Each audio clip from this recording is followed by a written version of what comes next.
Hello students, now we have to start the chapter that is sectors of the Indian economy. Okay, तो हमने last lecture में देखा था कि India के अंदर जो प्राइमरी सेक्टर है उसमें most of the people are employed, but क्या है वहाँ पर, दैट इज डिस्गाइज्ड अनएम्प्लॉयमेंट, है ना, वो अंडर एम्प्लॉयमेंट में है, मीन्स वो काम तो कर रहे हैं बट उनका वर्क पूरे पोटेंशियल के साथ नहीं हो पा रहा है, और यदि उन्हें उस पर्टिकुलर काम में से हटाकर कहीं और एम्प्लॉय कर दिया जाए तो फैमिली की इनकम इंक्रीज हो जाएगी। इसमें हमने लक्ष्मी नाम के एक फार्मर का एग्जाम्पल भी देखा था कि किस तरीके से लक्ष्मी के पास जो लैंड है वो एक तो डिपेंडेंट है इन द प्रिमिटिव मेथड, है ना, रेनफॉल एंड ऑल, प्लस उसकी फैमिली के सभी मेंबर उसी लैंड के ऊपर वर्क कर रहे हैं। अगर उनमें से 3 को हटा दिया जाए तो लैंड की प्रोडक्टिविटी पे कोई भी फर्क नहीं पड़ेगा, बल्कि लैंड की प्रोडक्टिविटी उतनी ही रहेगी। हाँ, पर अब जो व्यक्ति हट गए उन व्यक्तियों के द्वारा कहीं और वर्क किए जाने से फैमिली की इनकम ज़रूर इंक्रीज हो जाएगी, और अब जो बचे हुए व्यक्ति उस फील्ड में काम कर रहे हैं उनकी जो वर्क है वो उन्हें पूरे पोटेंशियल से वर्क करना पड़ेगा, यानी कि वो अपना 100% उस काम के लिए दे पाएंगे। ठीक है, अब व्यक्ति जो सेम ऑक्यूपेशन में अपने आप को लगाए हुए हैं, यानी हम कह सकते हैं कि जो व्यक्ति डिस्गाइज्ड अनएम्प्लॉयमेंट में हैं वो किसी ना किसी मजबूरी की वजह से ही हैं, क्योंकि उनके पास एज सच कोई दूसरा वर्क नहीं है। अगर उनके पास दूसरी जॉब अपॉर्चुनिटी होती तो शायद वो सेम वर्क में ही अपने आप को एम्प्लॉय नहीं रखते और दे कैन स्विच। ठीक है, वो स्विच हो जाते। तो आज हम देखेंगे कि किस तरीके से न्यू जॉब अपॉर्चुनिटीज को क्रिएट किया जा सकता है। ठीक है, हाउ टू क्रिएट, क्या देखेंगे हम,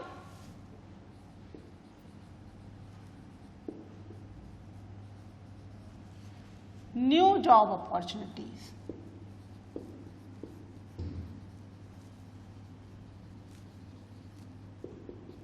ठीक है, बेसिकली ये न्यू जॉब अपॉर्चुनिटी हमें किस सेक्टर में देखनी है, ये देखनी है हमें इन द प्राइमरी सेक्टर में। ठीक है, तो किस तरीके से न्यू जॉब अपॉर्चुनिटीज को क्रिएट किया जा सकता है, या फिर किस तरीके से और भी ज़्यादा एम्प्लॉयमेंट को क्रिएट किया जाता है ना। न्यू जॉब अपॉर्चुनिटी लिख लीजिए या लिख लीजिए how to create more employment, है ना। न्यू जॉब अपॉर्चुनिटी की जगह हम लिख सकते हैं मोर एम्प्लॉयमेंट।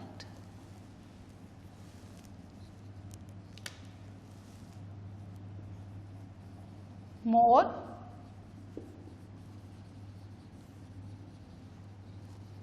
एम्प्लॉयमेंट एक ही बात है दोनों। ठीक है, मोर एम्प्लॉयमेंट और न्यू जॉब अपॉर्चुनिटी। तो किस तरीके से ये हम क्रिएट कर सकते हैं, तो इसमें हम ऑलरेडी एग्जाम्पल देख रहे हैं। किसका एग्जाम्पल देख रहे हैं हम यहाँ पर, लक्ष्मी की फैमिली का, है ना। लक्ष्मी के पास जो लैंड है वो प्रिमिटिव मेथड पर डिपेंडेंट है ना, अनइरिगेटेड है। अनइरिगेटेड मतलब लक्ष्मी के पास जो लैंड है 2 हेक्टेयर लैंड है। ठीक है, कैसी है ये,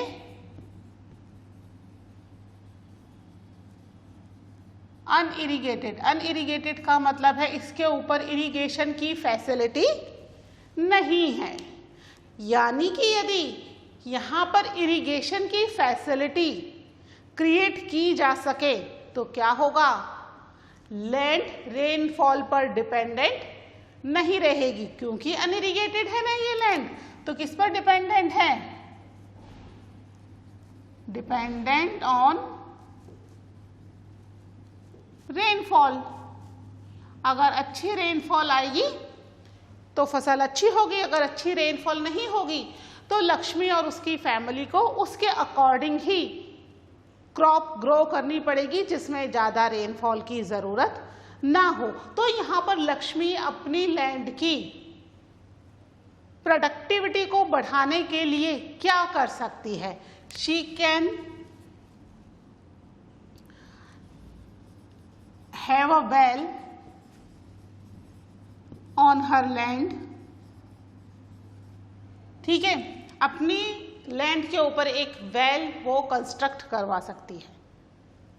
ठीक है, अगर वेल कंस्ट्रक्ट हो जाएगा तो उससे क्या होगा?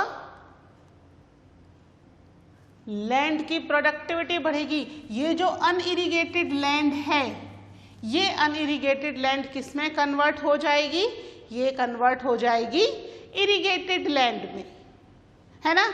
यानी कि अब वो थ्रू द इरिगेशन अपनी लैंड पर कोई भी क्रॉप ग्रो कर सकती है, क्योंकि उसको यहाँ पर रेनफॉल की चिंता नहीं होगी, है ना। अभी तक तो उसे रेनफॉल की चिंता है कि रेनफॉल होगी तभी वो लैंड के ऊपर कोई क्रॉप ग्रो कर पाएगी, नहीं तो ऐसी क्रॉप ग्रो करनी पड़ेगी ज्वार बाजरा जिसको कि ज़्यादा वाटर की ज़रूरत नहीं है। ठीक है, तो अगर वो एक वेल कंस्ट्रक्ट करा लेती है अपनी लैंड पर तो उसे क्या फ़ायदा होगा? She can take the help from the government, कि गवर्नमेंट उसे हेल्प प्रोवाइड करे जिससे कि वो इसमें यहाँ पर एक वेल यानी एक कुआं बनवा ले। इससे उसे क्या फ़ायदा होगा? यहाँ जो हमने 3 क्रॉपिंग पैटर्न पढ़े थे वो उन 3 क्रॉपिंग पैटर्न के थ्रू अपनी लैंड पर इरिगेशन कर सकती है। कौन कौन से 3 क्रॉपिंग पैटर्न पढ़े थे हमने? वो रावी की क्रॉप भी ग्रो कर सकती है, वो खरीफ इसकी क्रॉप भी ग्रो कर सकती है, इवन इनके बीच में जो टाइम पीरियड बचता है उसमें वो जैद क्रॉप भी ग्रो कर सकती है ना, क्योंकि यहाँ पर उसको वाटर की फैसिलिटी के लिए किसी पर डिपेंडेंट होने की ज़रूरत नहीं है। If she construct a well, have की जगह मैं यहाँ कंस्ट्रक्ट कर देती हूँ जिससे आपको कंफ्यूजन ना हो। शी कैन कंस्ट्रक्ट, ठीक है, और उस कंस्ट्रक्शन के लिए उसको किससे लेनी पड़ेगी? Help from the government. या तो गवर्नमेंट से हेल्प ले, अगर गवर्नमेंट से हेल्प नहीं लेती तो क्या कर सकती है? She can take the loan from the bank. Money lender से नहीं लेना है ना। क्या फ़र्क है मनी लैंडर से और बैंक से लोन लेने में? पैसा दोनों से ही मिल रहा है, लेकिन money lender high rate of interest पर पैसा देगा, जबकि बैंक बहुत ही लो रेट ऑफ इंटरेस्ट पर उससे पैसा दे देगा। क्योंकि यहाँ पर अगर वो 3 क्रॉपिंग पैटर्न करती भी है, राबी खरीफ जैद को ग्रो करती है, तो अब उसे अपनी दूसरी ज़रूरतों के लिए भी पैसों की ज़रूरत है। ठीक है, शी नीड सीड्स। ठीक है, अगर 3 क्रॉपिंग पैटर्न करेगी तो उसको सीड्स चाहिए, फर्टिलाइजर्स, है ना। वेल ले लिया है तो एक पंप सेट भी चाहिए जिससे कि वो अपने खेतों में इरिगेशन कर सके, और भी बहुत सारी छोटी मोटी दूसरी चीज़ें चाहिए। Those can provide the help to sow the new crop on her field. अब इन सब के लिए भी शी नीड्स मनी। ठीक है, need seeds, fertiliser and pump etcetera. So she can take loan from bank at low rate of interest। ठीक है, लो रेट ऑफ इंटरेस्ट में बैंक से पैसा मिलेगा, यही बैंक से फायदा है लोन लेने का, जहां पर मनी लैंडर्स पर मंथ हर महीने के हिसाब से आपसे लोन पर इंटरेस्ट ले रहे हैं। बैंक आपसे इंटरेस्ट पर ईयर लेगा।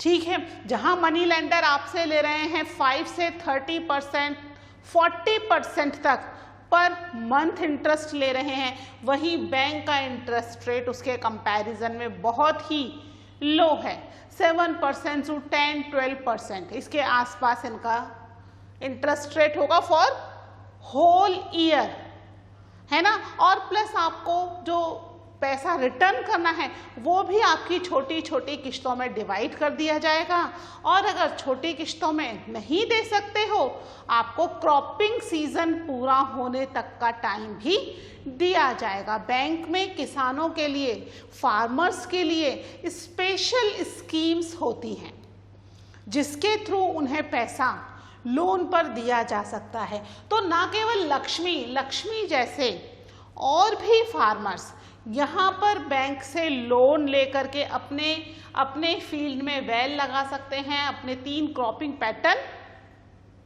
कर सकते हैं। ठीक है, इससे क्या फायदा होगा लक्ष्मी का?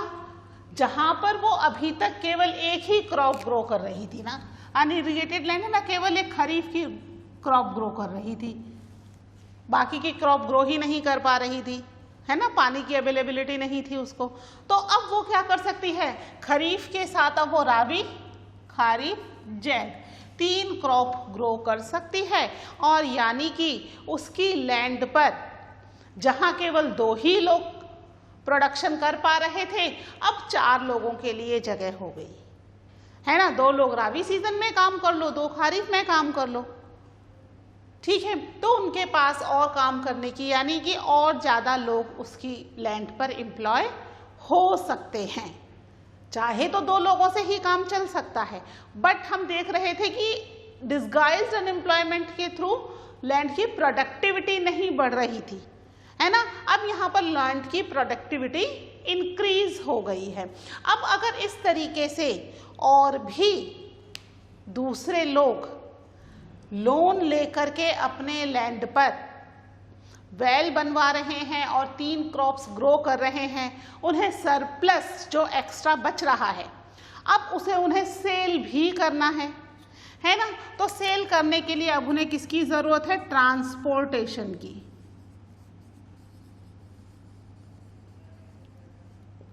ट्रांसपोर्टेशन की जरूरत है जिससे उसे जहां पर भी अवेलेबिलिटी है मार्केट की वहां पर ले जाया जा सके और सेल किया जा सके। इसके अलावा अगर वो ट्रांसपोर्ट नहीं भी कर रहे हैं तो ट्रेडर्स, एक नया ऑक्यूपेशन ट्रेडर्स का वहां पर डेवलप किया जा सकता है। कोई भी एक ही व्यक्ति या 2 व्यक्ति मिलकर के सभी फार्मर से सामान परचेज कर लें और उसको ट्रांसपोर्टेशन के थ्रू जहां पर भी मार्केट अवेलेबल है ले जाकर बेच सकते हैं। तो ट्रांसपोर्टेशन का नया ऑक्यूपेशन शुरू हो सकता है, ट्रेडर्स का हो सकता है। प्लस एक और नया ऑक्यूपेशन है cold storage.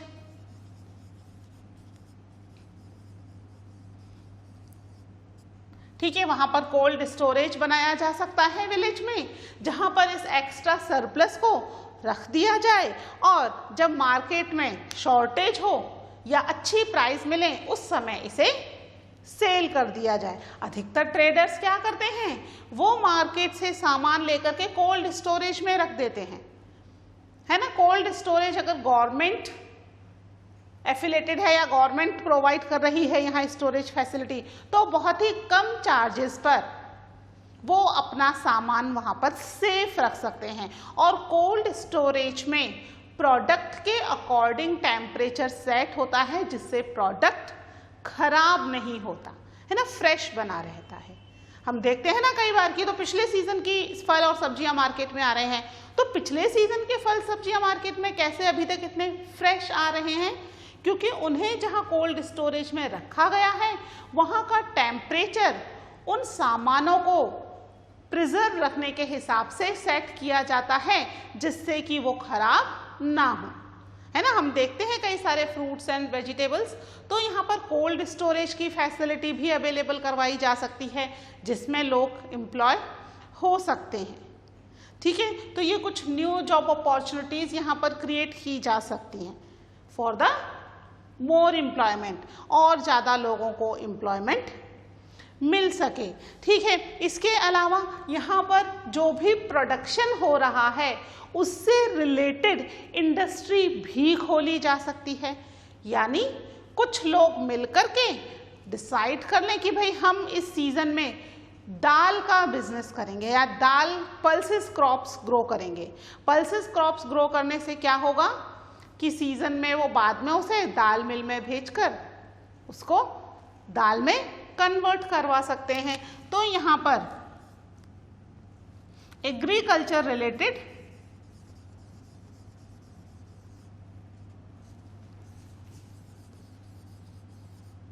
Industries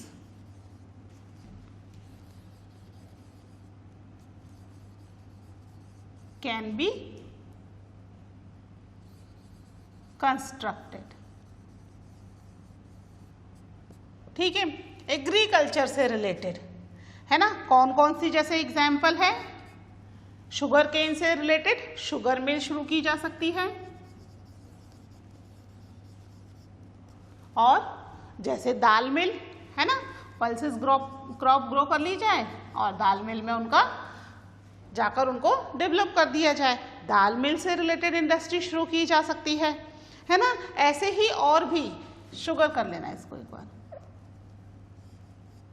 sugar mill है ना, शुगर मिल या दाल मिल, ऐसे ही और भी एग्रीकल्चर से रिलेटेड इंडस्ट्री वहां पर शुरू की जा सकती हैं, जिससे कि सरप्लस जो है वो वहीं की वहीं इंडस्ट्री में दे दिया जाए प्रोडक्शन, और वहीं पर ही प्रोडक्ट को कन्वर्ट कर दिया जाए। अब क्योंकि अगर ये इंडस्ट्री खुलेंगी तो इन इंडस्ट्रीज में काम करने के लिए वर्कर्स की भी तो ज़रूरत होगी ना, और ये वर्कर्स उसी सेम विलेज से, लक्ष्मी का जो विलेज है उसी विलेज से यहाँ पर एम्प्लॉय कर दिए जाएंगे।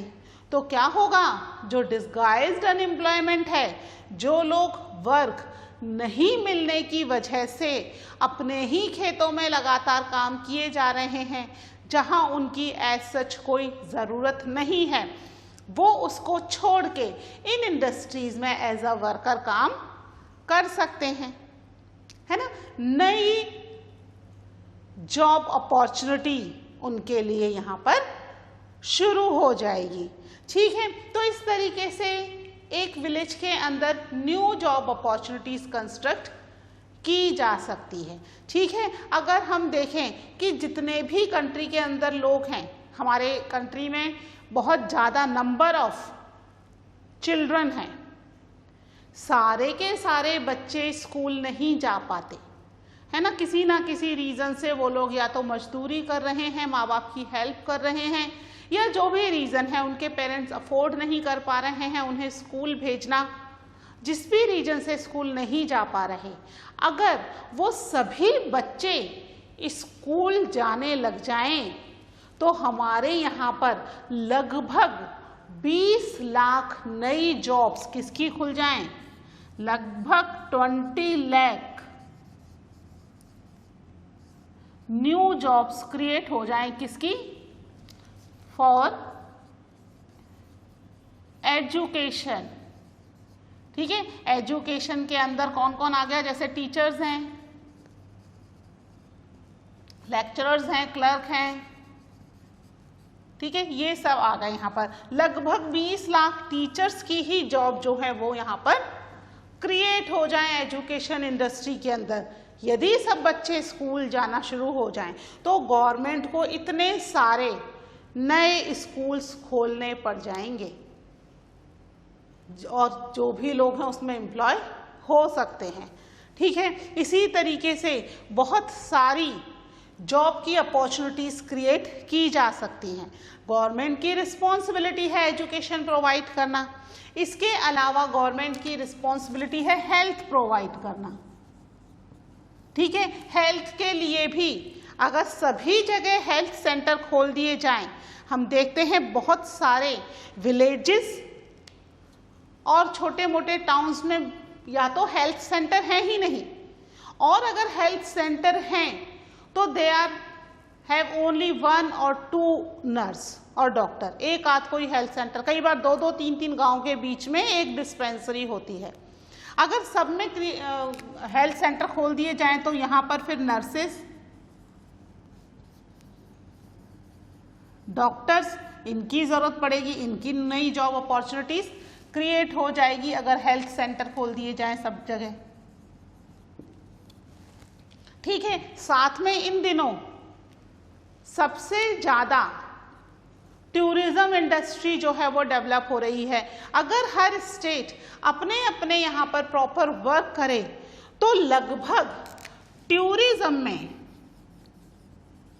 टूरिज्म के अंदर भी लगभग 35 lakh new job opportunities create की जा सकती हैं। ठीक है, 35 लाख न्यू जॉब अपॉर्चुनिटीज किस तरीके से? टूरिज्म में अगर व्यक्ति घूमने फिरने जा रहा है तो होटल है, रेस्टोरेंट्स हैं, ठीक है, ट्रांसपोर्टेशन है, इसके अलावा घूमने फिरने के लिए गाइड की फैसिलिटीज़ है ना। ये सारी फैसिलिटीज़ के लिए नई नई जॉब अपॉर्चुनिटीज़ क्रिएट की जा सकती हैं। तो हमारी कंट्री में बहुत सारी जॉब अपॉर्चुनिटीज़ क्रिएट किए जा सकने की पॉसिबिलिटी है। ठीक है, गवर्नमेंट अगर उस पर प्रॉपर वर्क करे तो कंट्री में कोई भी अनएम्प्लॉयड नहीं रहेगा। इतनी सारी जॉब अपॉर्चुनिटीज़ की फैसिलिटीज़ क्रिएट की जा सकती है। ठीक है, तो ये कुछ जॉब अपॉर्चुनिटीज़ हैं जो कि क्रिएट की जा सकती हैं। इसके अलावा ये तो जब की जाएंगी तब की जाएंगी, इसमें तो टाइम लगेगा, है ना, कि भाई यहाँ पर ये हेल्थ सेंटर भी खोला जाए, यहाँ पर ये टूरिज्म इंडस्ट्री शुरू की जाए, यहाँ पर ये जॉब अपॉर्चुनिटी के लिए एजुकेशन सेंटर्स खोले जाएं, स्कूल्स एंड कॉलेजेस खोले जाएं। ठीक है, इसमें शुरू होने में टाइम लगेगा, बट अभी भी गवर्नमेंट ने राइट टू वर्क के अंडर 200 डिस्ट्रिक्ट में वर्क प्रोवाइड करना शुरू किया था इन द ईयर 2005। ठीक है, एक बार इसको नोट डाउन कर लीजिए, फिर हम डिस्कस करते हैं about that right to work की गवर्नमेंट ने क्या राइट टू वर्क प्रोवाइड किया था।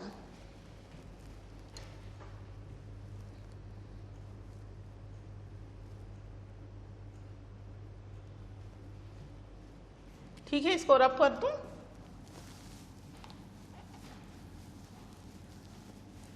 तो विलेजेस के अंदर डिस्गाइज्ड अनएम्प्लॉयमेंट को देखते हुए सीजनल अनएम्प्लॉयमेंट, है ना, लास्ट ईयर हमने पढ़े थे ये अनएम्प्लॉयमेंट, इसकी वजह से हर व्यक्ति को ये राइट मिला है, राइट टू वर्क, कि उसको अपनी कंट्री में प्रॉपर वर्क प्रोवाइड होना चाहिए। ठीक है, जिसके अकॉर्डिंगली गवर्नमेंट ने 2005 में एक प्रोग्राम चलाया था, ठीक है, जिसे नरेगा कहा जाता है। ठीक है, किसके अकॉर्डिंग? राइट टू वर्क, हर व्यक्ति को काम करने का राइट है, उसे एम्प्लॉयमेंट मिलना चाहिए। ठीक है, इसके अकॉर्डिंग 200 डिस्ट्रिक्ट ऑफ इंडिया, ठीक है, इतने एरिया जो हैं वो कवर किए गए, 200 डिस्ट्रिक्ट को कवर किया गया। ठीक है, कौन सा प्रोग्राम चलाया था? That was NREGA.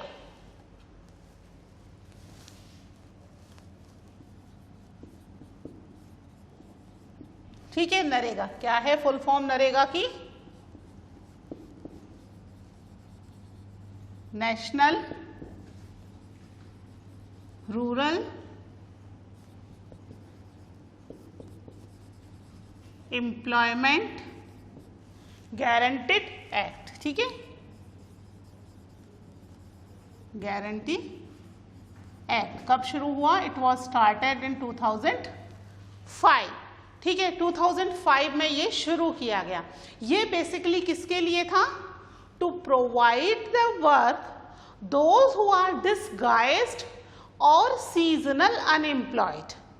ठीक है, डिसगाइज्ड तो आप समझ गए हो, सीजनल क्या है? जिन्हें पूरे साल काम नहीं मिलता, साल के कुछ महीने काम मिलता है और कुछ महीने काम नहीं मिल रहा है, जैसे कि सोइंग सीजन में और हार्वेस्टिंग सीजन में उन्हें काम मिल गया, है ना, सीड सो करने के लिए बहुत सारे लेबर की ज़रूरत होती है या फसल काटने के लिए ज़रूरत होती है। बाकी जो बीच का टाइम पीरियड है वहाँ उन्हें काम नहीं मिल रहा, तो इसके लिए गवर्नमेंट ने विलेजेस के अंदर, मेनली इन द डिस्ट्रिक्ट, यहाँ पर काम शुरू करवाया जिसको नाम दिया गया नरेगा। बाद में इसका नाम चेंज करके एम नरेगा कर दिया गया। ठीक है, एम नरेगा का क्या मतलब है? एम फॉर महात्मा गांधी, है ना, इसको महात्मा गांधी के नाम से शुरू कर दिया गया। तो एम जो है इसमें इंक्लूड कर दिया गया, नाम दे दिया गया Mahatma Gandhi national rural employment guarantee act 2005। इसके अंदर क्या था कि इसमें 200 डिस्ट्रिक्ट के अंदर जो वर्क प्रोवाइड किया गया, दैट वाज 100 डेज जो वर्क था that was guaranteed, 100 days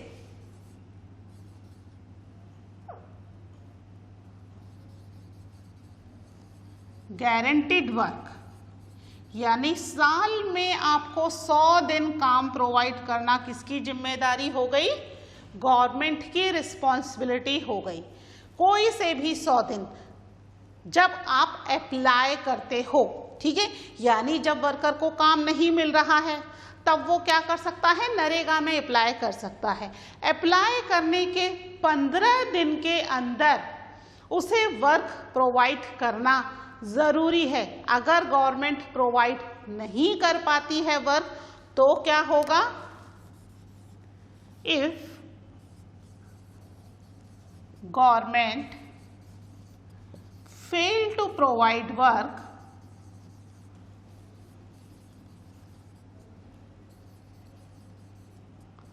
they have to pay unemployment allowances। ठीक है, 15 दिन तक अगर उसे वर्क नहीं दिया जा पा रहा है तो यहाँ गवर्नमेंट क्या करेगी? उन्हें 15 दिन बाद अनएम्प्लॉयमेंट अलाउंसेस देना शुरू कर देगी। ठीक है, earlier it was started in 200 district but presently most of the district of India is covered. ठीक है, लगभग ऑल डिस्ट्रिक्ट, बाद में इसको 600 डिस्ट्रिक्ट में कर दिया गया था, फिर अभी presently all district are under in this programme. ठीक है, इस प्रोग्राम में अब प्रेजेंटली सभी डिस्ट्रिक्ट को इंक्लूड कर लिया गया है, यानी सभी को गारंटीड वर्क कितने दिन का? 100 दिन का। पूरे साल की जिम्मेदारी नहीं ली है, 100 दिन के वर्क की रिस्पॉन्सिबिलिटी ली है, that is provided by the government. और ये है किसके अकॉर्डिंग? राइट टू वर्क के अकॉर्डिंग। ठीक है, तो ये इस तरीके से न्यू जॉब अपॉर्चुनिटी क्रिएट की जा सकती है, प्लस गवर्नमेंट भी कुछ फैसिलिटीज प्रोवाइड कर रही है। ठीक है, इसको आप नोट कर लीजिएगा, फिर मिलते हैं in the new lecture with new topic. Okay, till then take care, bye.